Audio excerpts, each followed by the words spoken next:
Assalamualaikum warahmatullahi wabarakatuh. Perkenalkan teman-teman, nama saya Muhammad Rizal Bakri. Pada kesempatan kali ini, yuk mari kita belajar bersama-sama tentang sejarah peradaban Islam. Dan pada kesempatan kali ini saya akan mengangkat tema yaitu sejarah peradaban Islam di Asia Tenggara, teman-teman. Tapi sebelum kita membahas lebih jauh, bagaimana sih Islam masuk dan menyebar di Asia Tenggara? Kita harus tahu nih teman-teman, letak geografis di Asia Tenggara tersebut, teman-teman. Karena belajar sejarah peradaban Islam, belajar sejarah tidak selalu membahas tentang siapa tokohnya, membahas tentang kapan terjadinya peristiwa tersebut. Akan tetapi letak atau geografis suatu peristiwa itu juga penting, teman-teman. Oleh karenanya, yuk mari kita bahas. Yang pertama adalah letak geografis dari Asia Tenggara itu. Nah, apa sih Asia Tenggara itu, teman-teman? Asia Tenggara adalah sebuah benua di kawasan Asia Tenggara yang mencangkup Indochina dan Semenanjung Malaya serta wilayah sekitarnya, teman-teman.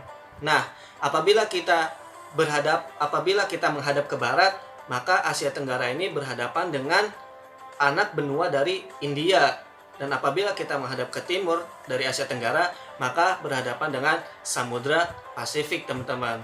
Apabila kita menghadap ke utara, maka berhadapan dengan Tiongkok. Dan apabila kita ke selatan, maka berhadapan dengan Samudra Hindia, teman-teman. Oke, teman-teman, lanjut ke pembahasan berikutnya, yaitu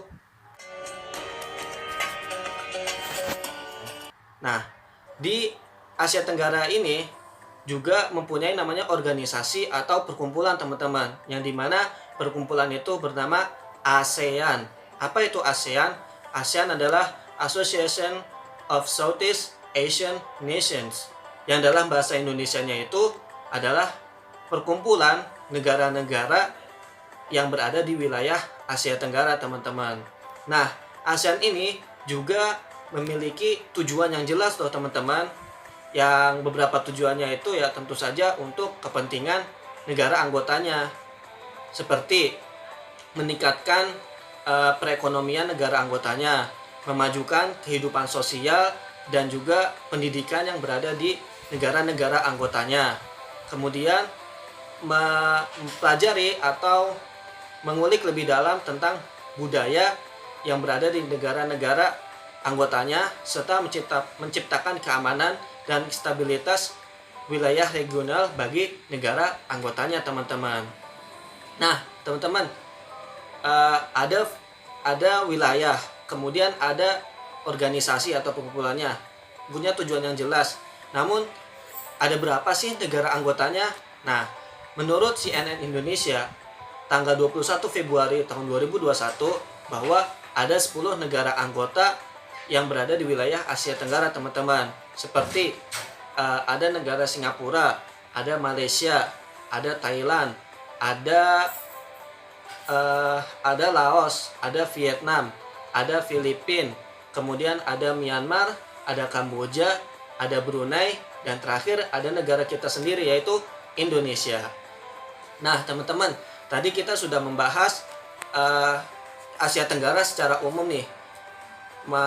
Tentunya mari sekarang kita masuk ke penyebaran dan kedatangan Islam di Asia Tenggara.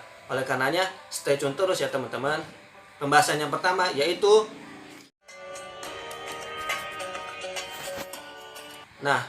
kedatangan Islam di Asia Tenggara ini, apakah Islam masuk dengan jalur politik atau dengan jalur peperangan, perluasan daerah, atau bagaimana, teman-teman? Tentu saja contoh-contoh tadi salah ya, teman-teman.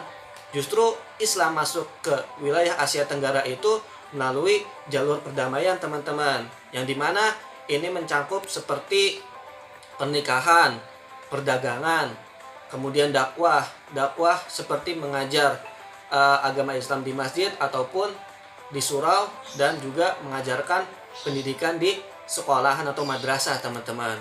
Yang dimana masuknya Islam di Asia Tenggara ini berbanding terbalik dengan masuknya Islam di Afrika, Asia Selatan, ataupun di Timur Tengah teman-teman, yang dimana Islam masuk kepada 3 wilayah tersebut lebih cenderung kepada pembebasan atau perluasan daerah, yang sering prakteknya itu menggunakan praktek militer teman-teman. Nah, tadi kita sudah bahas tentang bagaimana Islam masuk ke Asia Tenggara, dan sekarang kita lanjut ke pembahasan berikutnya, yaitu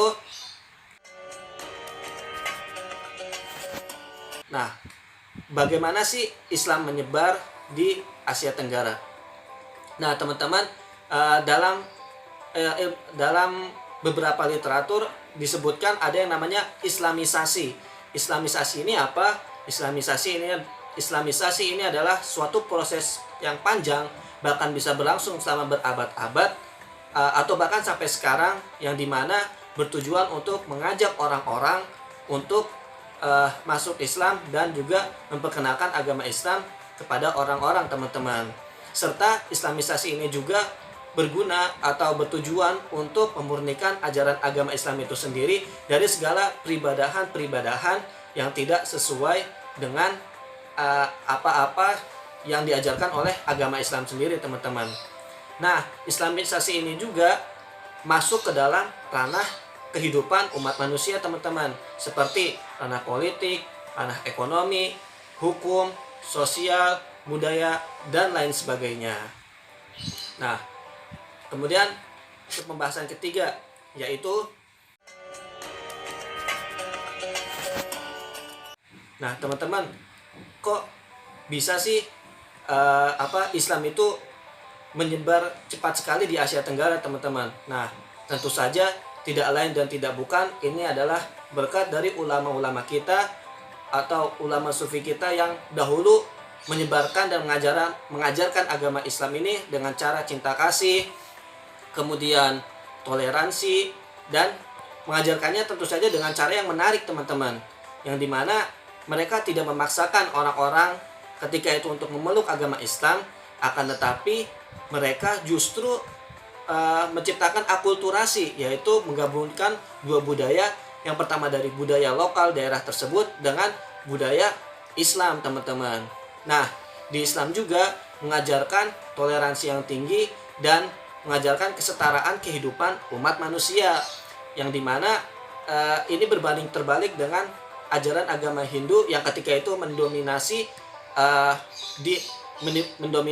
yang dimana agama Hindu itu mendominasi di Asia Tenggara, yang salah satu ajarannya adalah di ajaran agama Hindu tersebut ada yang namanya strata atau perbedaan kedudukan di antara umat manusia. Nah, sedangkan di agama Islam itu tidak diajarkan seperti itu teman-teman.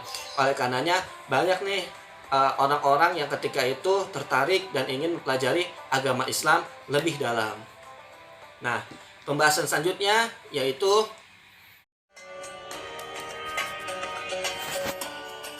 berbicara tentang kapan teman-teman.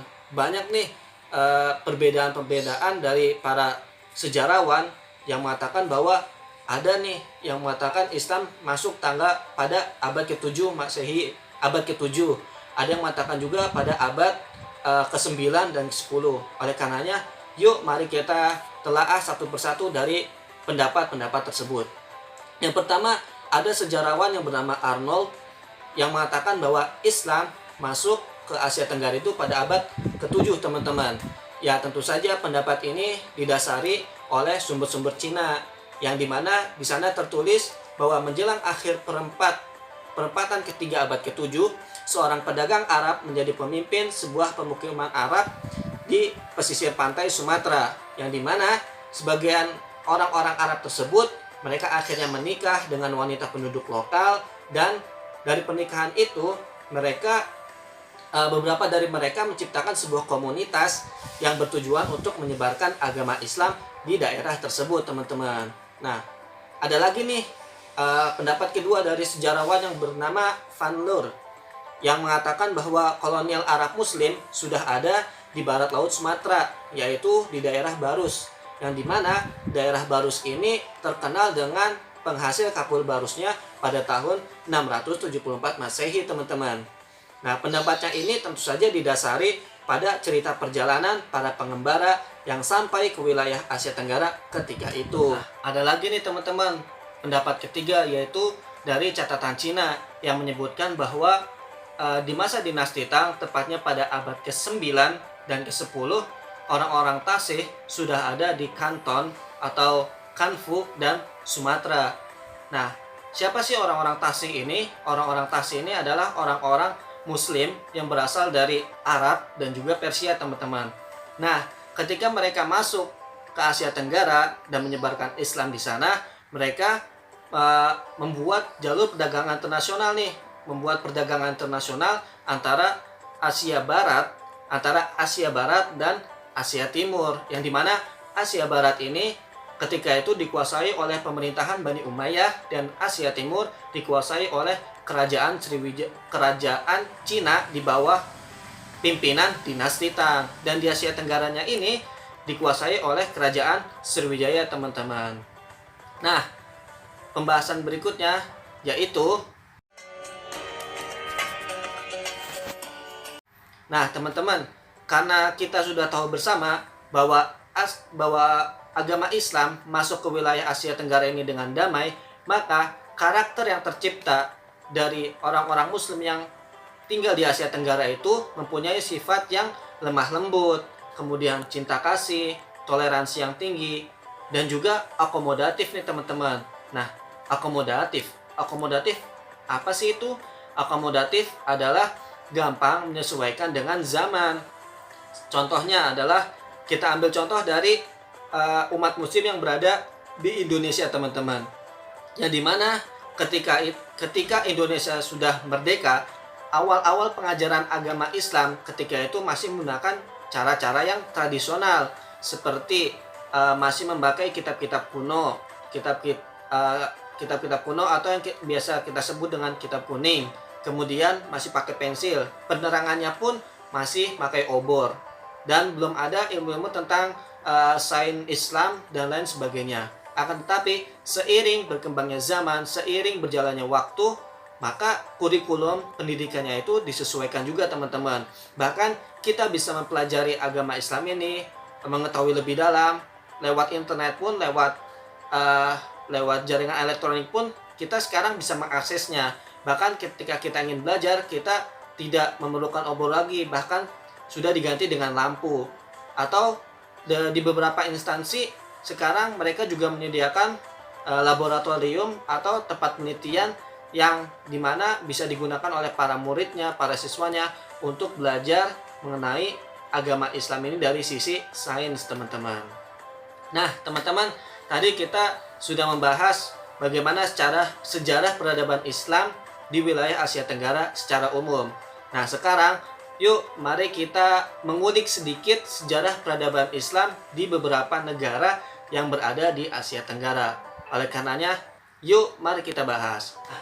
Teman-teman, yang pertama ada negara Myanmar. Islam pertama kali datang ke Myanmar itu pada tahun 1055 yang dibawa oleh para saudagar dan pedagang yang berasal dari Arab yang ketika itu mendarat di delta sungai Ayeyarwady, semenanjung Tanintari, dan daerah Rakhine. Nah, kedatangan umat Muslim dari Arab ini dicatat oleh para sejarawan yang berasal dari Eropa, Cina, dan juga Persia, teman-teman. Dan populasi umat Muslim yang berada di Myanmar ini didominasi oleh keturunan Arab, Persia, Pakistan, dan juga Turki. Teman-teman, populasi umat Muslim di Myanmar juga sempat meningkat loh pada masa penjajahan Britania Raya, dikarenakan pada masa itu banyak nih muslim-muslim yang berasal dari India bermigrasi ke Myanmar. Akan tetapi pada tahun 1941 terdapat perjanjian antara Myanmar dan India yang akhirnya mengakibatkan populasi umat Muslim turun di Myanmar. Nah, kemudian ada negara Laos, teman-teman. Laos dikenal memang sebagai negara yang penduduk umat Muslimnya itu sedikit di wilayah Asia Tenggara. Bahkan penduduknya itu tidak sampai 800 jiwa loh, teman-teman. Sejarah mencatat bahwa Islam masuk ke dalam Laos itu pada abad ke-18 yang dibawa oleh orang-orang Tamil dari India Selatan sana, yang dimana kebanyakan orang-orang Tamil ini adalah laki-laki yang bekerja sebagai penjaga dan buruh, teman-teman. Akan tetapi ada juga dari mereka yang berdagang, seperti mereka berdagang kosmetik yang mereka impor dari Cina, Vietnam, dan juga Thailand. Dan kebanyakan orang-orang Muslim yang berada di Laos ini, mereka tinggal di ibu kota Laos, yaitu di Vientiane, ataupun beberapa kota besar yang ada di Laos seperti Pakse dan Luang Prabang, teman-teman. Nah, tidak dibawa oleh orang-orang Muslim dari India Selatan saja, akan tetapi agama Islam dibawa juga oleh orang-orang Pakistan yang ketika itu mereka bekerja sebagai tentara Inggris yang ditugaskan di Myanmar, teman-teman. Yang dimana Myanmar dan Laos ini kan dekat, teman-teman. Akhirnya tidak sedikit dari mereka, orang-orang Muslim Pakistan ini, akhirnya pergi ke Laos dan menyebarkan agama Islam di sana. Nah, orang-orang Laos menjuluki mereka itu adalah Pakhtun, yakni orang yang mudah menyebarkan agama Islam di Laos, teman-teman. Nah, etnis Pakhtun ini cukup besar di Laos nih, teman-teman. Yang akhirnya kebanyakan dari mereka menikah dengan wanita penduduk lokal dan kemudian tinggal di Laos, dan akhirnya bekerja juga nih di Laos. Ada yang bekerja sebagai pedagang, berlaut, bertani, sebagai polisi, atau bahkan ada yang juga bekerja di pemerintahan dan politik, teman-teman. Kemudian negara selanjutnya yaitu Filipina, teman-teman.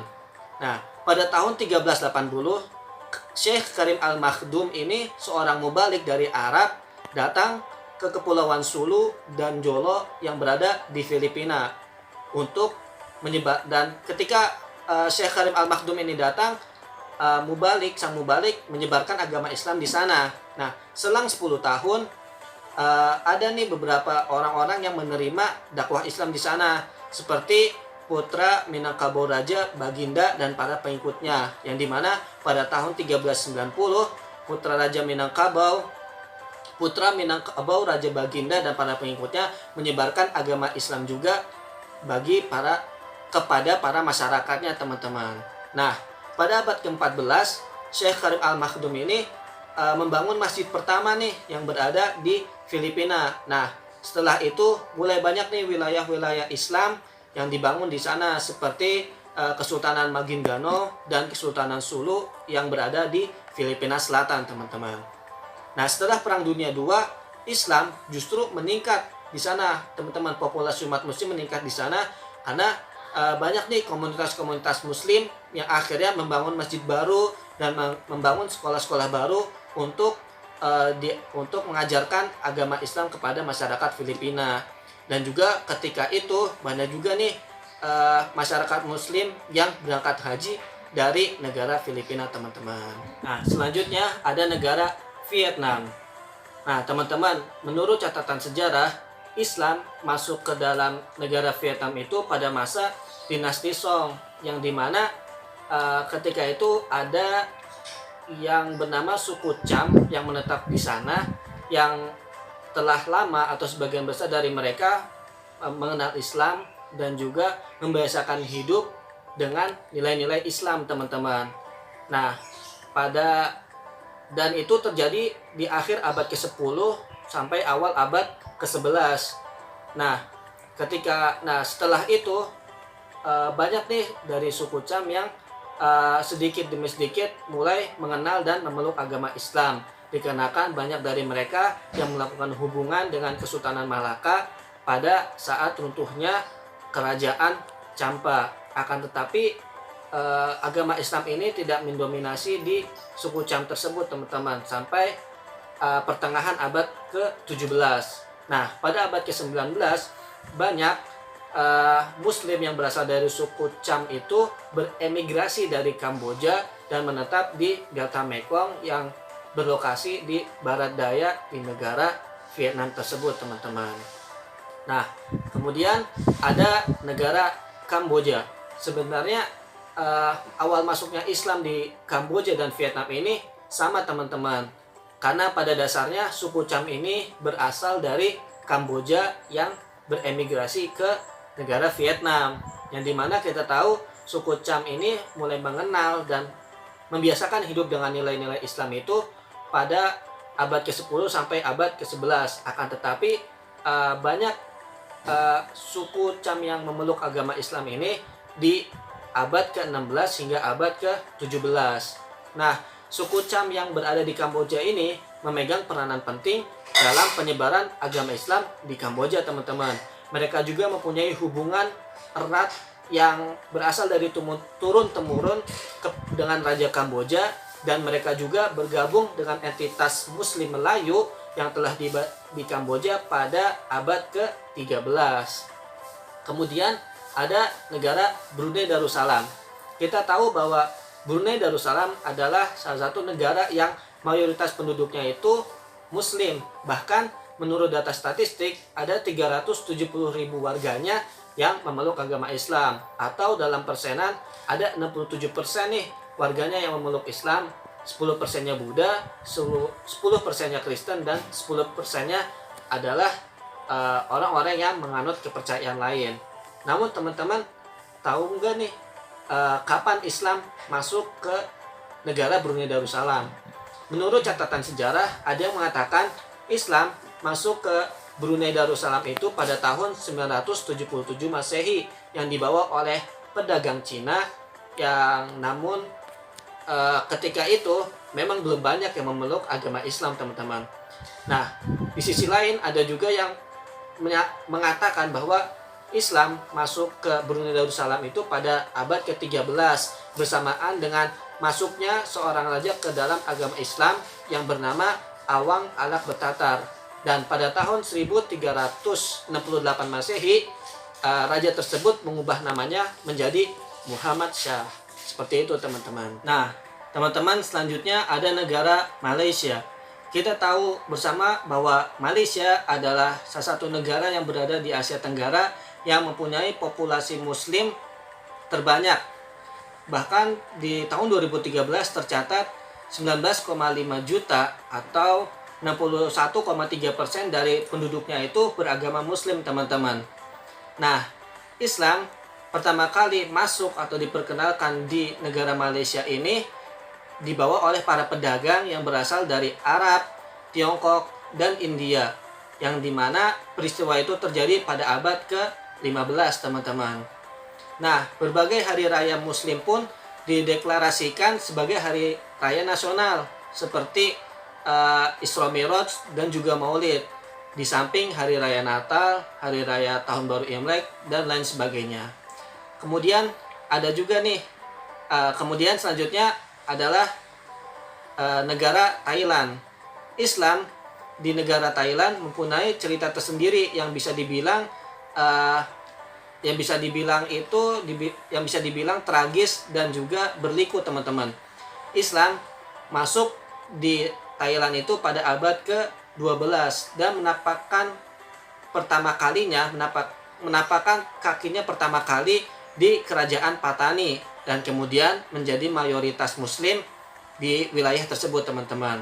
Nah, proses masuknya Islam di Thailand itu dimulai sejak kerajaan Siam mengakuisisi kerajaan Patani, atau dalam bahasa lainnya yang dikenal oleh Muslim di Thailand adalah sebagai Patani Darussalam, teman-teman.